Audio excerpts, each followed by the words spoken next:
চান, যারা যারা ভগবানের আশীর্বাদ দিতে চান টানুন। যদি আশীর্বাদ দিতে চান, আশীর্বাদ কৃপা, তাহলে টানুন,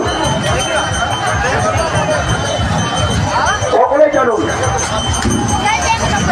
টানুন, দাঁড়িয়ে থাকবেন না, দাঁড়িয়ে থাকবেন না, টানুন।